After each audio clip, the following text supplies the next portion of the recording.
Hello, everybody. Welcome back to Pacers Daily. I'm your host, Hery Acosta. We're going to talk about just some quick little things that have happened over the last, honestly, 24 hours. And then kind of just, talking about the future, potentially stuff that could still happen over free agency.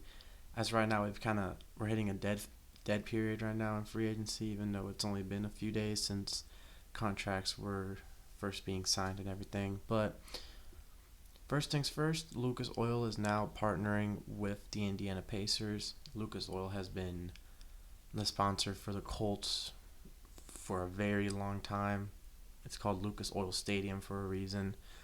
But it's just very cool that Lucas Oil is now branding with the Pacers as, now Lucas Oil has a sponsorship with the two biggest teams in Indiana, or at least two of the three biggest teams in Indiana. But yeah, this deal just came along. Very good for Lucas Oil, very good for the Pacers, as now Lucas Oil has those stakes with the Colts and with the Pacers. Now, they have more rights with the Colts, obviously, because, all that name brand, everything that is with Indy is part of the Colts. It's part of the brand of Lucas Oil, but it's not going to be the same with Pacers. Now, they are a sponsor. They are partnered. It's not going to be that same thing that the Colts have, but it's still very nice. One thing that we talk about is a potential free agent target to look at is Kevin Love. Pacers are currently have the fourth highest odds to sign Kevin Love. Obviously teams like Cleveland and Minnesota will have higher odds because those are two teams he could go back to. As we all know, he started his career in Minnesota, had his best seasons in Minnesota, double machine, was dropping 30 rebound games like it was nothing. And obviously in Cleveland is where he won a championship. He spent a lot of his career in Cleveland. But, would be interesting if the Pacers maybe grabbed him on a minimum, probably a little bit more than a minimum, because Kevin Love is still a good player. He's always been a good player. Obviously his production is not the same as it was 5-6 years ago, and maybe even obviously before that when he was in his prime, very young. But it'd be pretty interesting just to look at what the Pacers might be able to do if they end up going for him. If they don't, it's not the end of the world. Obviously, there's other teams that are going to want to get him before the Pacers do, and the Pacers aren't necessarily the number one destination for Kevin Love.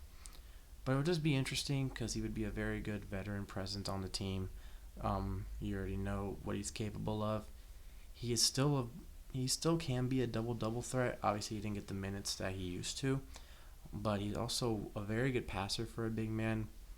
In my opinion, one of the best passing big men that we have seen. And obviously has always been a good rebounder, has always been a good scorer, very good in the mid-range. So that's something to definitely look at while free agency keeps progressing.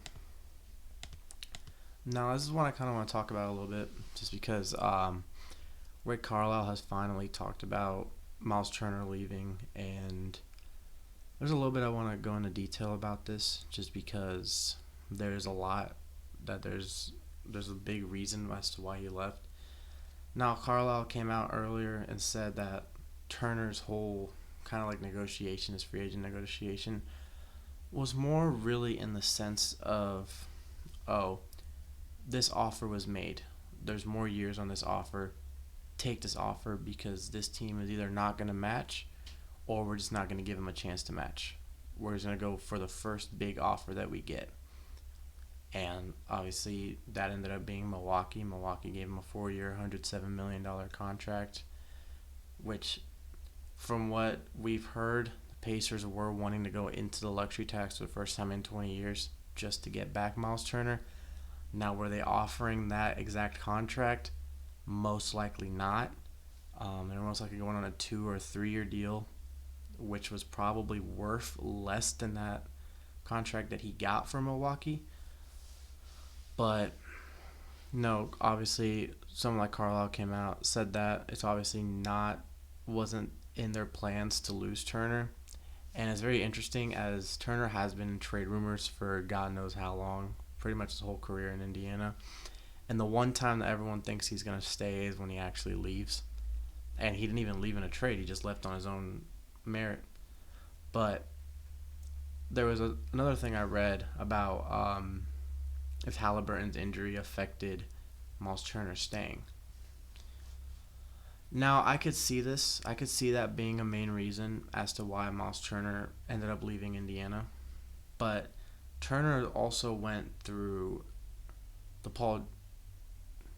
No, that was before Turner actually got to the league. But Turner was there for the Oladipo injury, and that Oladipo injury kind of set them back a little bit. Turner has been there through some of the most up and down moments of Indiana. He's been through a good amount of Halliburton injuries. Halliburton every now and then will miss a week or two. He's been through our first few months of the most recent season was just injury ridden. Neesmith missing games, Nembhard missing games, Shepherd missing games. Pretty much our whole defense was missing games. Halliburton missed a few games this year through his injuries. But I personally don't fully think the injury had a lot to do with it. Now, if Turner is in, every player is always going to be in win now mode. But if that's a main reason as to why Turner doesn't think that the Pacers will ever have a shot again, now, the team's young. And the team has a big, bright future ahead of them. This team went 7 games with one of the best rosters in the league. The Thunder could easily be a dynasty over the next few years. And the Pacers took them to 7 games. If it wasn't for that injury, there could have been a much different outcome of this game. So to say that there's a potential that this injury could have been a reason as to why Turner left is very up and down.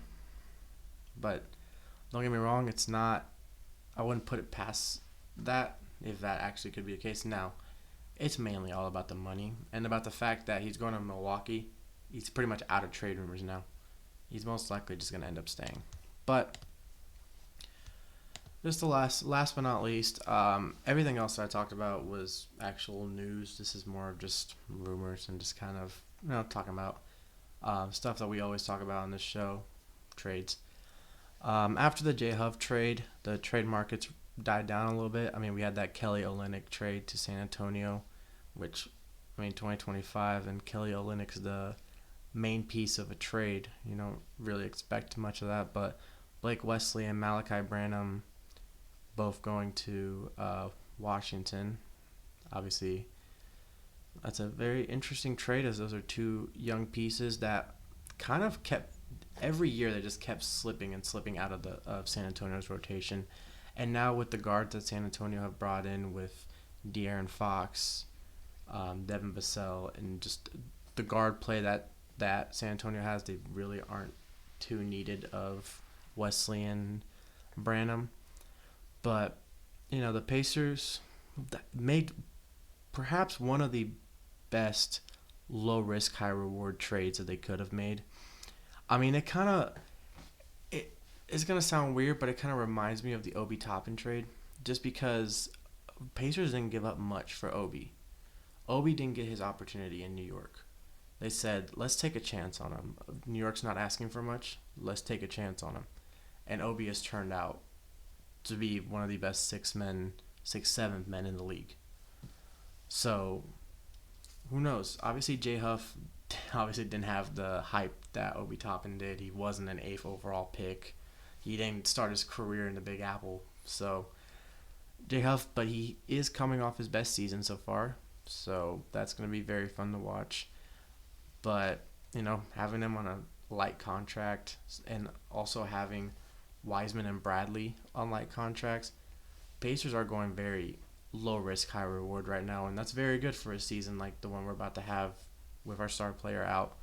So I'm very excited to see how that goes. Very excited to see if the Pacers scoop out another trade. If they go for a star, what will they give up? It'll be something fun to talk about over the next few episodes. But we're going to keep seeing what happens in free agency. There hasn't been a bunch of crazy. There's been a bunch of extensions. Devin Booker just signed a crazy big extension. Banchero just signed a crazy big extension. Jordan McLaughlin just re-signed for the Spurs. So besides extensions and a few re-signings, the last few days haven't been like jaw dropping. But obviously, there's still a lot of players in free agency. Who knows who's gonna go where? Um, Also, Chris Paul just announced this most likely is going to be his last season. Who's he gonna do his farewell tour with? Clippers, Suns, the team he had his best days with, the team he made the finals with. Could it be? Who knows? What? Maybe Pacers just grab Chris Paul. That most likely not, but that would be interesting. But as always, I'm Hery Acosta. This is Pacers Daily. Boom, baby, and go, Sirs.